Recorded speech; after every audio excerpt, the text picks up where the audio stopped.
What's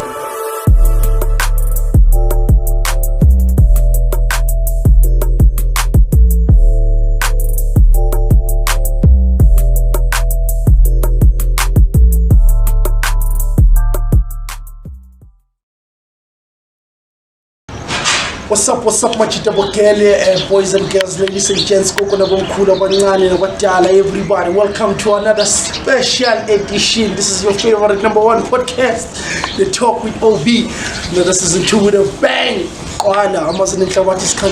You know what it is. Your MC method Raphael 9, method R9. And then yeah, man, we're here, you know, Kaslam. I'm Pachangi Keston like the OG. We're heading throughout the show at first, you know, and then we discuss our career, music, but then Fandak is not all about that because now the homie, hey, he's coming up with some hot stuff, some nice music so far. So before Kulumis in this buyer, you know I love this part. Ring, hit the notification button, subscribe, and I would like you comment, share, post, you know, comment back, and then your love and support is appreciated. But you don't know what Jinx. And then what's up? You know, the usual. It's been a minute. It's been since our last talk, and then we were delving on your growth, where you come from. What type of music are you into, and are you building and everything? So now you came with some interesting things, some stuff. It's time to drop the long-awaited. Hey man, hey, though, tell me about Bounty, though, because I think that's the first. Go straight into track. That was the first one. The funny thing about Bounty, I didn't know it was gonna be on the EP. Like shout out to Frega, dog. Like Frega, dog. If y'all know that. That's the OG, and he was like, yo, dog, you've been on this EP, you've been working on it, I've been hearing what you're doing. And he's also been working on Behind Bars, which is also his upcoming EP. Shout out to the dog. And he was like, let's just do something fun, dog. Because he's also, you know, Behind Bars is like him really, you understand me, diving into who he is, you're told. And Twice as Hard as an OG is also the same way, just my style, his style. We're both now going from the mixtape to the EP, and the EP phase for me and this guy, why I can see it we're related is because in that sense we're both diving into us now. It was the gang, it's always going to be the gang, but now it's like, who is this person within the gang? So for me it's definitely a different transition, because by the time I dropped the mixtape Unknown, I was actually the unknown. I was in the OG, but I was the unknown OG. And now it's twice as hard for the OG, being that you are unknown and you still have to show your presence, or why are you part of OG gang? And so that's where the whole project as a whole came from, in my mind, starting it. So the song Bounty is basically about just it from the actual bounty, like someone having, like putting money on your head, saying, hey, this guy's doing good, you need to kill him. So I always take the music as moving a product. And as much as you move a product, the more you move it, the more you attract eyes. So I'm looking at it now as, once this is dropped, not even once it's dropped, like so far what I've done with my career, is like it went from a hobby to a career. So people are watching, even if they won't say they're watching, I know they're watching, and I can tell by everything. Beyond them listening to the music, I can tell that now they can see what's happening. So it's just me getting settled in this stage of, I'm an OG, I'm making music as my life. So Bounty on the Head, it came from Antona's life. So let's just have fun on this beat and just do something fun. And then we got the hook.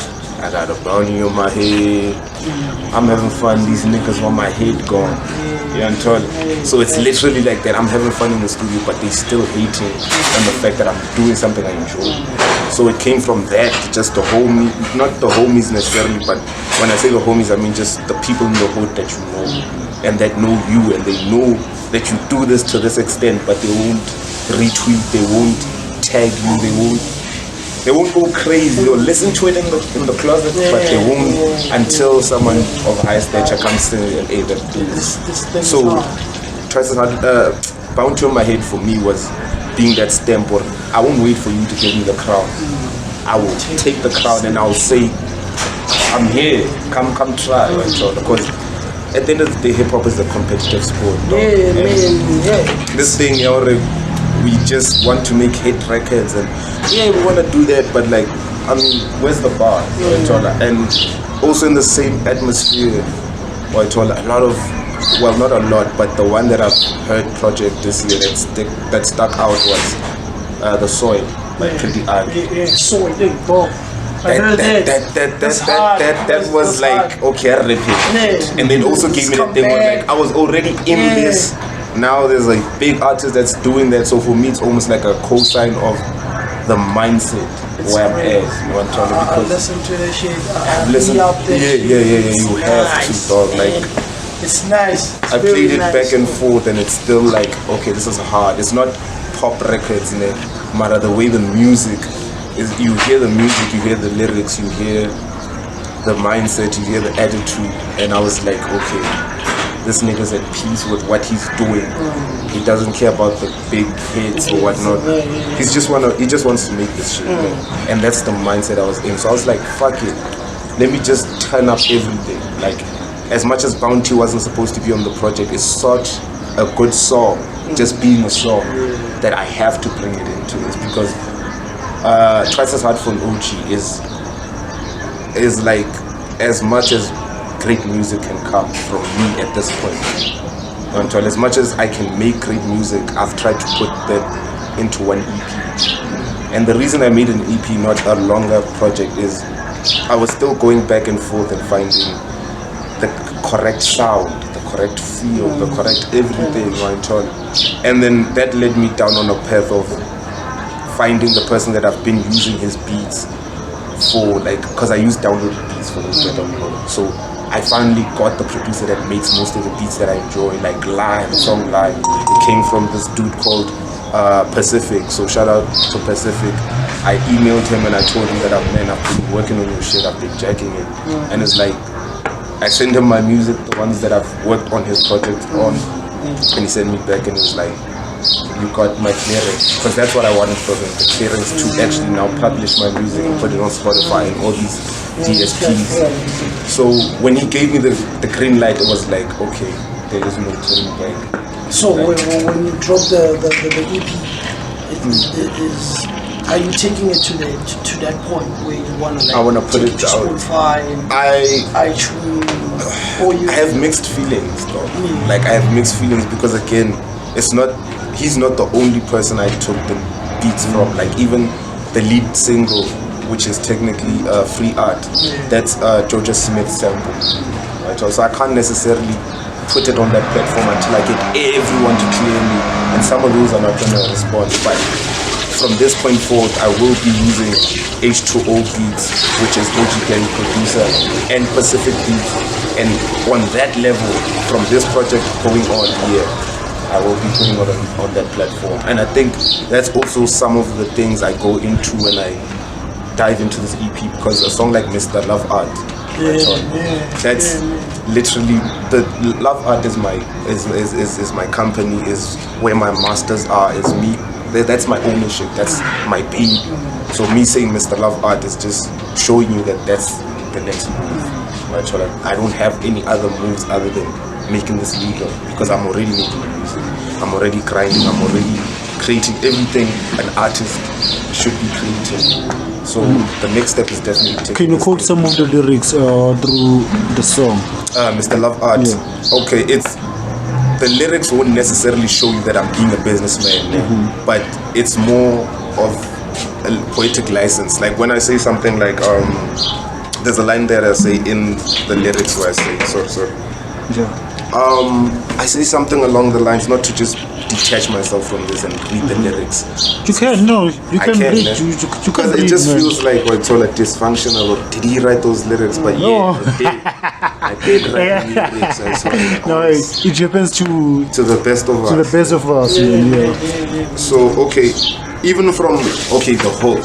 The hook is the first one that can show you that, like, if you are listening or you understand where I'm going, you can tell from it. Because the hook says, "This music that I love, I give my whole life to it. I give my whole life to it. Even if I came back as Jesus Christ, I would give my second life to it." Or I told her, like, it's metaphors and similes and play on words, but they mean this is business. I told her, like, even the hook tells you that. And I go deeper into the verses and just, for this music I got a license to kill, I'm willing to die for. What that means, keep your head out the clouds while I brainstorm. But lucky for you, my fucking brain's gone. So it's just giving me that I know the path, but there's so many obstacles and there's so many things that I have to go through for me to be Mr. Love Art. But that's where I'm going. So the song as a whole says that, but as a rap, I have to keep that in case they forget that I have the bars, in case but from the hook, I always like to, like, if you want to know the idea of the song, listen to the hook of my songs. That will always give you a clue that, okay, this is what the atmosphere is about. Even the lyrics are more serious. They're not it's like literally I had to go back to writing music for what I loved it for. The punchlines, the similes, the play on words, the double entendres, all of that. Everything. So we find all of that within that one song plus the whole EP. So to go to what he was saying, the hook would be the first lyrics to tell you that I'm trying to do this till I die and the right way, which is finding clearances from someone like Pacific, which is a dude from Amsterdam. It's a long way home, man. It's a long way home. Him responding to me was just like, shit. This is real. This is like the fact that he even listened to the song was like, alright, this is tight. So it's the clearance plus the licensing of that. So again, that's another side, business wise. That's where I'm trying to take. Seems like, man, throughout the whole conversation we just had in just a couple of minutes now, like we're more into business. We're talking about business. So man, also coming into this EP dropping now, you're also concentrating on business. So man, tell me a little, maybe more or less on the business side. How are you handling it? How do you think the society structure? Dog, it's okay. I'll be honest, man. The music is a beast, dog. Like the business part of the music is a beast, like, because it kills the creativity, number one. I don't want to be reading the fine prints, the T's and C's. I don't want to do that, but I have to understand why do I need a distribution deal? Why do I need to be teaming up with these DSPs and all of that? So the business so far, I've taken it just like I have to do it. It's just something I have to do. So I can't tell you that I enjoy it, but I appreciate the fact that I'm the one doing these things. I'm the one registering my business. I'm the one going out there and finding my SEMRO code, my IRS, whatnot. So I don't even like knowing these things, but I had to go down that journey. So for me, I would say it's been a humbling experience, because it's like you think all you need is a hit single, but there's so many things you need to know. Until you have to have distribution, you have to have social presence, you have to all of these things, videos and visuals and interviews such as these. It's all of those things that push the music. So it's not a fun experience, but for me the vision is to be the biggest in the fucking universe. Fuck the world, the universe. So for me, I'll take it. Whatever I need to do, I'll do it. So here's the thing. As you write this EP and you write these songs, like I Love My Art, like all these titles, most part, what kind of mainstay you had to like meditate to, like what kind of mindset did you have to shift to for you to be able to bring these words and create this picture now? Okay. Yeah, and also man, making the EP, man, because you don't just like be like, you know what, let me just make a song. Nah, I'm not that type of person. Man, I had to discipline myself more than the last one. The last one I was focusing on what is gonna make someone move. Like, what's the catchiest lyric? What's the hardest bar I can find on Twitter? Like, I remember there was a line back on my mixtape where I said, niggas left the city of gold to go collect Durban rocks. So I'm supposed to put music in the basically I'm supposed to put my faith in the hands of people that left the city of gold to go collect Durban rocks. But it's just those lines where I want someone to enjoy it but still have the same thing. This guy's a rapper, but he really goes deep into it. The pen game is different. The pen game is deep. So on this one, it was only the pen game. I wasn't focusing on what's going to be a fun beat or a fun mood or a fun topic. Or so I can say this, and this will be the perfect segue to go into my first song, if you could play it. It's Hello. So that song, I could say, is the wild card in the whole project, man. And I say it's the wild card because it's the one song where I speak on something that I haven't spoken on before, which is social political issues, which social political issues already connect with the economic issues. Where I'm from, the ghetto, how it's changed me, how I've reacted to it, and where I'm at now. So even the lyrics on Hello, it says, welcome to the south side of Africa, where corruption's like free Wi-Fi, the shit's out here for everyone, and everyone's been a passenger before Zuma was a kid. Before the Uber or Group, there was a thing. Before I discovered that we're the only country with other countries in it, and to one of them I'm a blemish. My nappy hair, death wish. Segregation turns survival of the fittest to survival of the selfish, while feeding on the selfless.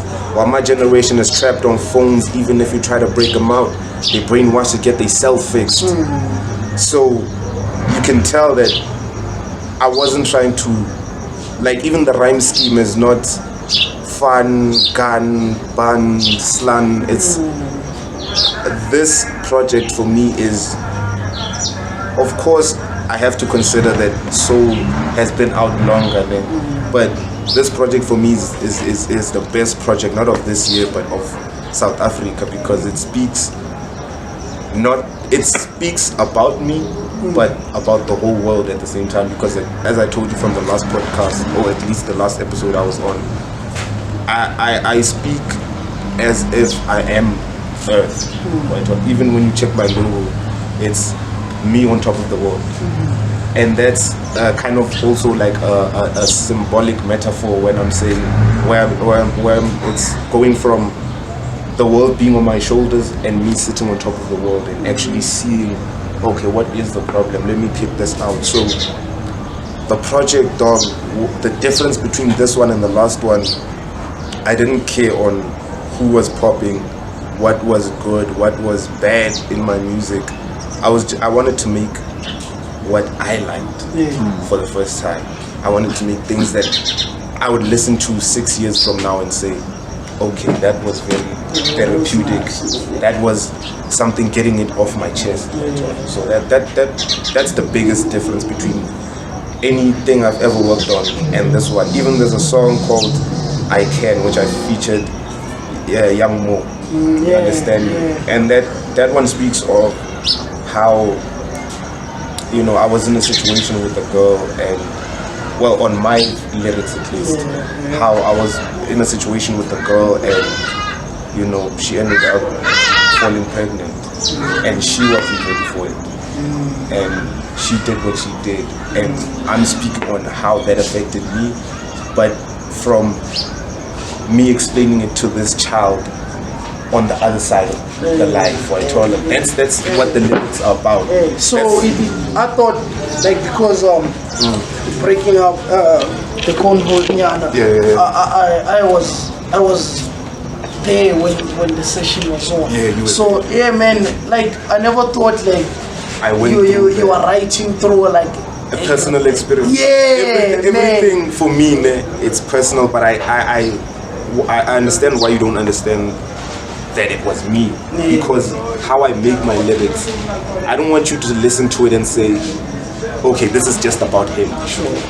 This is about people that go through the same situation. It's just, it actually happened to me. So when I put my lyrics, the reason why I don't put people's names in there and put my name as much in there is because I want you to listen to it and feel like I wrote the song for you.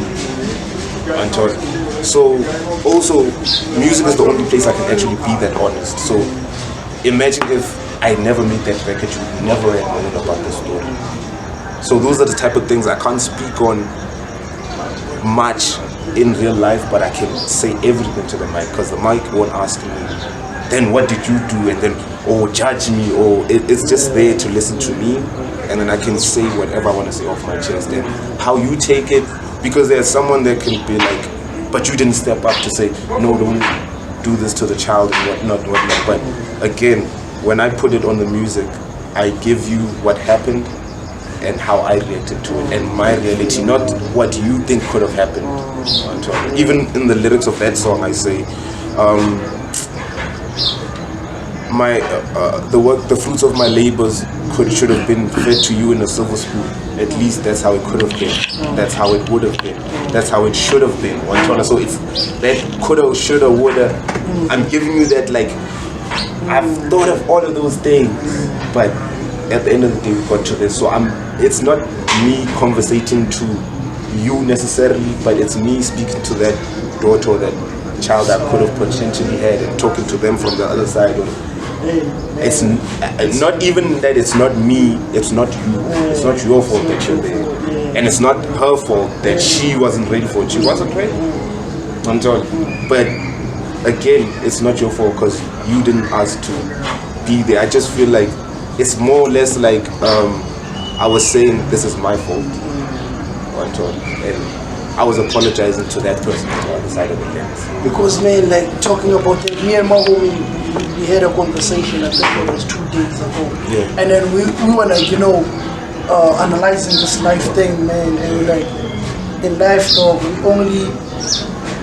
we fool ourselves. I feel like we fooling ourselves when we say your destiny is in your hands, you control it, because I feel like the only thing we have, and that's the magic, I find it as magic, and we don't realize how magical this thing is. When I break it down into simple form, it's like in life the only thing we have freedom of, it's choosing, though. And then you only have whatever that happens, when I choose this, I don't control it, you know what I mean? When I stand up here, I don't know whether I will fall, or something might jump off, or rain or lightning might strike my ass, I don't know nothing. You just have the choice to go there or stay here. Stay here, you know what I mean? But then what happens there, that's fire, though. And that's the magic, though. Not to cut you off, man, but I need to get this Pacey. It was Pacey, man. Pacey. Yeah, from holidays every day. That nigga once told me something, it was so fucking profound, and I think from that moment it kind of inspired me into also making the music that I wanted. I would say that quote was the overlying quote. Like if I were to put an overall phrase for what you should expect in the project, or what the project is about, or the idea behind it, this nigga said, we don't do anything in life except react to it. And I'm like, okay, what do you mean? But like, you actually just react to it. Exactly what you were saying. If you decide to go to that room and you fall, if you have the decision to react, whether you're gonna fall on your face but you're gonna fall. Exactly. Because life meant you to fall. So how you're gonna fall is your choice. That's the reaction. We don't actually, like you were saying, the destiny is not in your hands. It's not really in your hands. You can choose to go for that, but it doesn't mean it's gonna happen, or it's even gonna come out the way you wanted it to come out. So, and man, speaking of really, man, I feel like not judging a girl and not judging you too, not judging nobody. Man, what can I say, man? It's like it's deep, man. Like because I have wishes, man. I have like bad wishes, like maybe having a baby before 25 or when I'm 25, you know. But then at the same time, I feel like I'm not ready. We will never be ready. You'll never be. That's what not to cut you off, man. That's exactly what. You'll never be ready, man. And I won't lie, I wasn't ready at that time. But what I knew at that time is that I want this baby to live. That's what I knew from how I am, who I am. I'm the type of person who, dog, if we're eating shit, then we're all eating shit.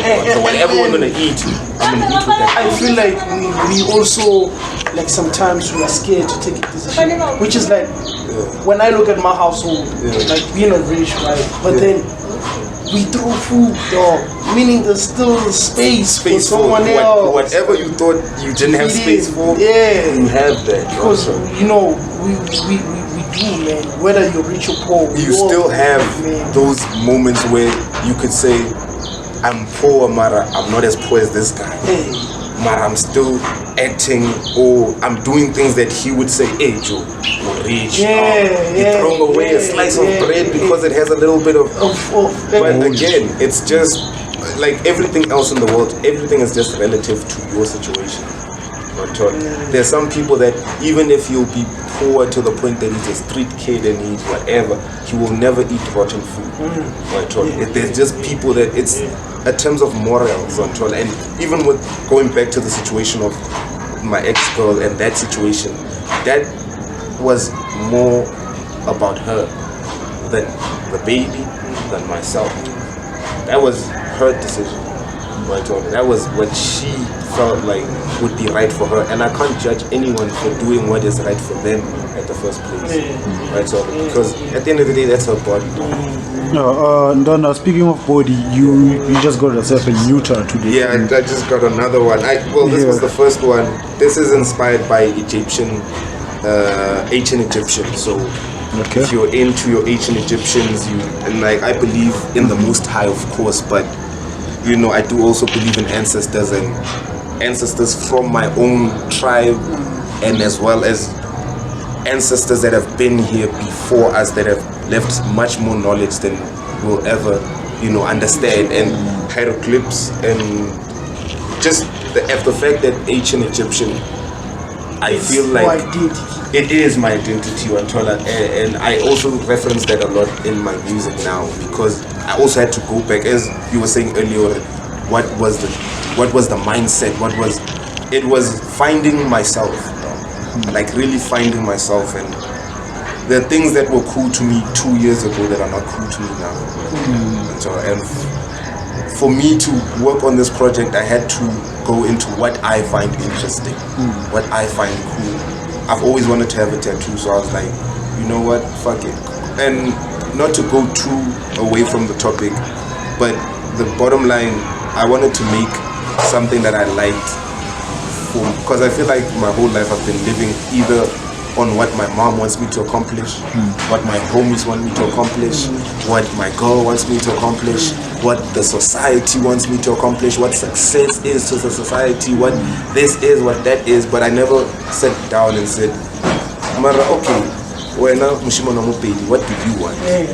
What did you set up to do when you were 6 years old, when you were 7 years old, when you started this music shit? And it was to give the next generation the same feeling Eminem gave me, the same feeling J. Cole gave me, the same feeling Jay-Z gave me. That was all. That was everything, and that was all I was in the mindset of doing. And to just rap out, not to ramble around, but I wanted to do something I loved before I died.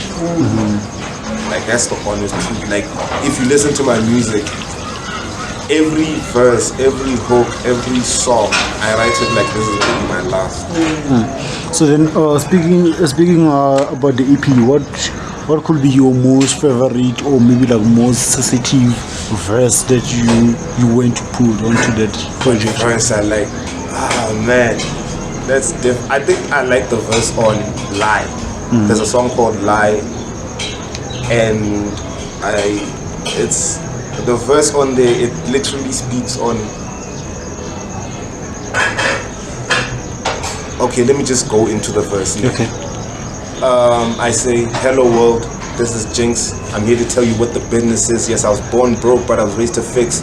At this point in my life, I plan to die rich, cause while they focus on the mileage, I'm addicted to the milestones. And while they checking what the time is, I'm trying to get my ass out this time zone, cause I know imagination is the ocean. Ironic, I'm saying he's the lifeboat. Whoa, I got rid of false hope a long time ago. That shit was a blindfold, but now I got my third eye open. But watch how my mouth closed while they sugarcoat. I mean halitosis. Line 3T say I'm not the dopest. So I would say that one was that yeah. I even memorized it like. So basically, what do you mean through those the lines? verse? It's the hook. You probably need to also hear the hook. The hook says, "I hope you don't mind if I fuck around and get high and fly, cause niggas down here lie and lie, claiming that they ride or dies. Like I claim they ride or alive. I just get high and fly." So basically, essentially, what I'm saying is, getting high is more of a. That is my meditation. That is more like also my therapy. There's also, it's like my me time. So what I'm saying in the verse and the whole song as a whole is basically, again, what I was saying, the standards that everyone has set, that I feel like, okay, you think that having $1 billion is successful, but I don't think it's successful. So while they're taking the time, I'm trying to get my ass out this time as well. So I'm just trying to show my differences, right, Tony? And if you look at the project, all of it is more, it's because that's also marketing. Marketing is about showing your differences from everything that's there. So that's what the song is. It's literally marketing who I am. I don't find success in how much money you have, how many bitches you tap, how many. As I told you on the last podcast, dude, at 17 I had done everything that I wanted to do when I was 6.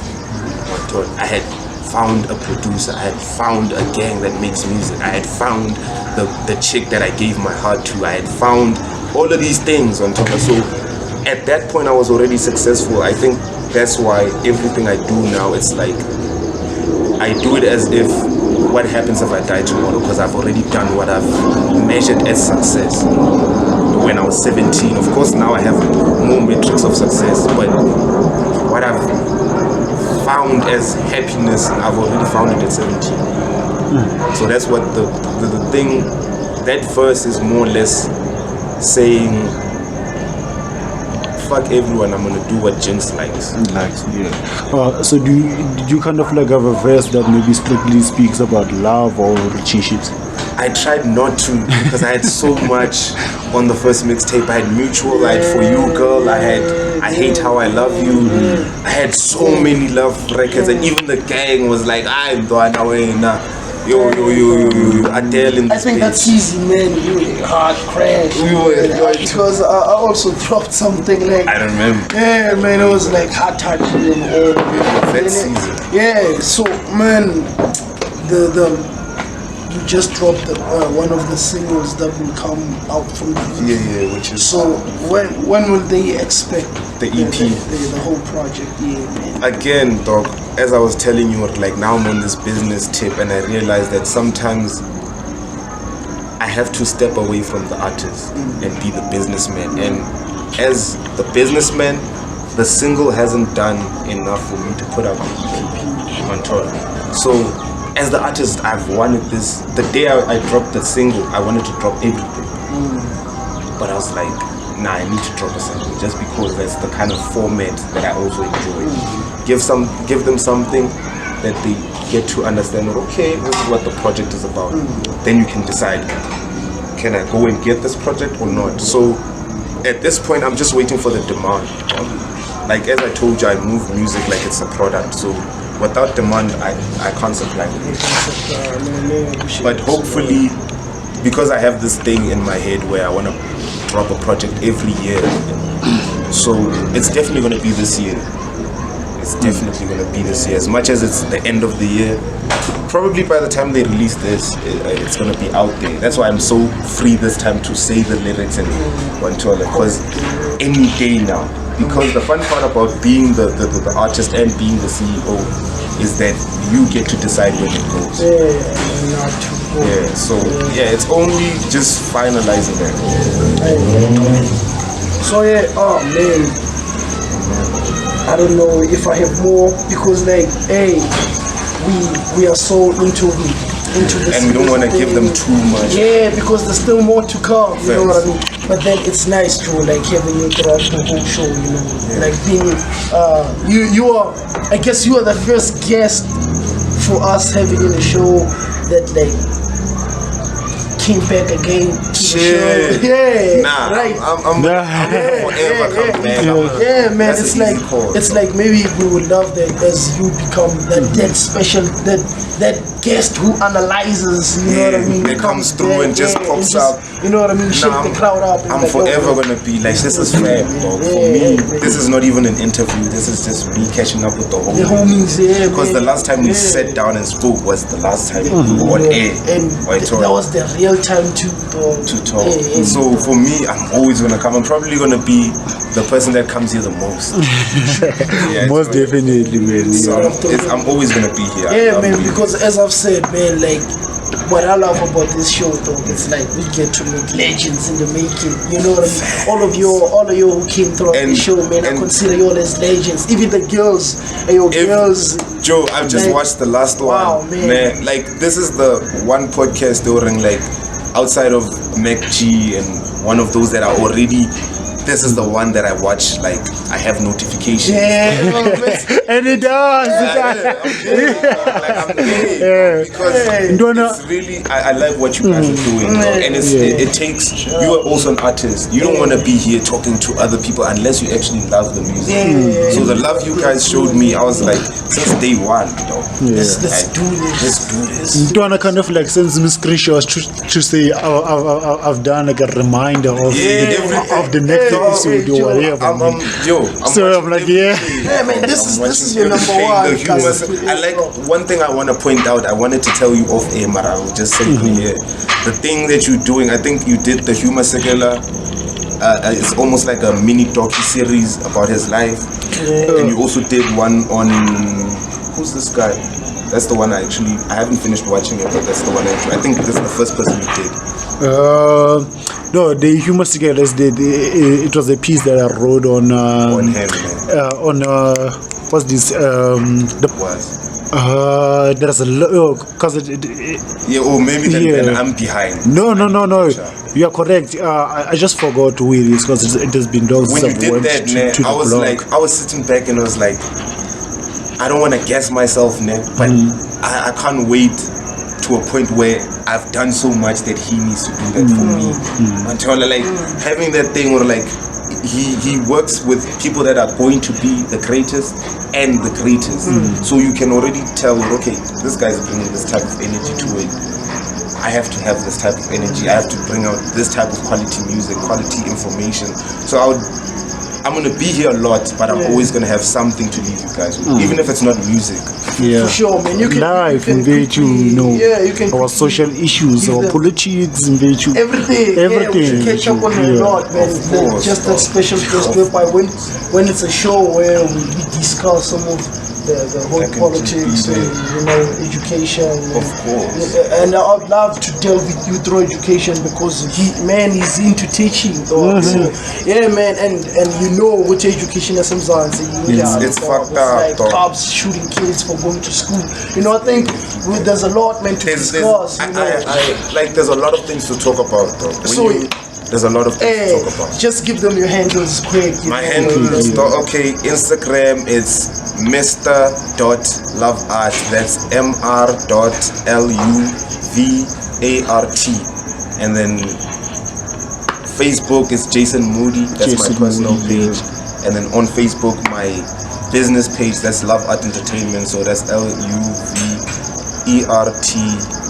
and then ENT. And then to get everything as a whole, just type in li.STEN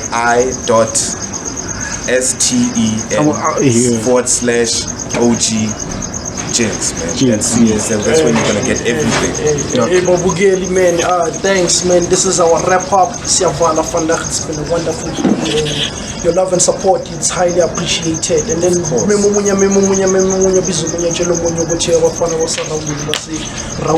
so yeah, man, we'll catch you someday somehow. It's me, your boy, your MCEE Method R9. And then, man, you know, we out here, man. Yeah, you know, and then Makaya, and yeah, Ngati.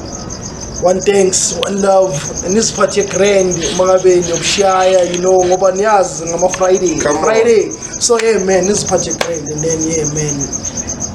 So bona on the next episode. Bang! All right. Yeah,